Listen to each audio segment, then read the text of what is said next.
on the rhizomatic myth of the mad scientist. The Mad Scientist Conspiracy is my other company.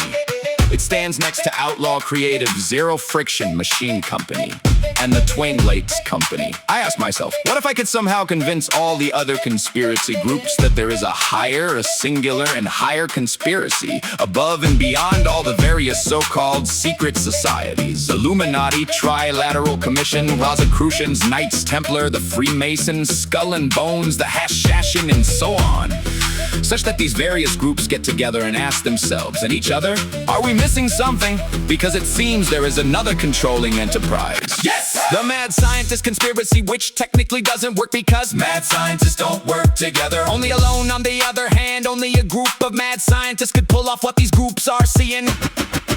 To propose a conspiracy of mad scientists is to engage in a profound act of intellectual mischief. It is to plant a seed in the fertile paranoid soil of the human mind and watch its roots spread horizontally, cracking the foundations of established belief systems. This is not a vertical hierarchy of power, but a rhizome, a decentralized network of ideas that connects the disparate, the absurd, and the profound at its core. This concept touches upon the delicate balance between collective order and solitary genius. The traditional secret societies we conjure in our cultural anxieties. The Illuminati, the Templars, are built on the architecture of the pyramid. They represent top-down control, rigid dogma, and collective obedience. But the mad scientist represents the exact opposite. The radical, untamed individual. The mad scientist is the ultimate outsider, working in the shadow of solitary laboratories, fueled by obsession rather than consensus. By suggesting that these solitary agents have formed a conspiracy, we introduce a beautiful destabilizing paradox. How do those who cannot collaborate manage to run the world? The answer lies in the nature of modern reality itself,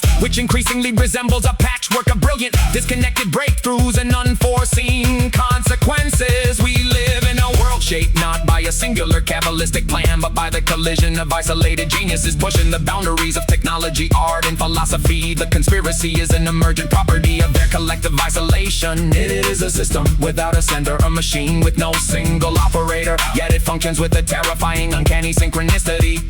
This is where the concept of outlaw creative and zero friction comes alive. To navigate this landscape requires a form of cognitive frictionlessness, the ability to slip between different modes of thought, to play with belief systems without becoming trapped by them. By projecting the myth of the mad scientist conspiracy onto the world, we perform a psychological intervention. We force the gatekeepers of paranoia to look up, to question their own narratives of control, and to confront the terrifying possibility that the universe is not being ruled by a calculated, ancient order, but by a chaotic symphony of brilliant, unhinged minds.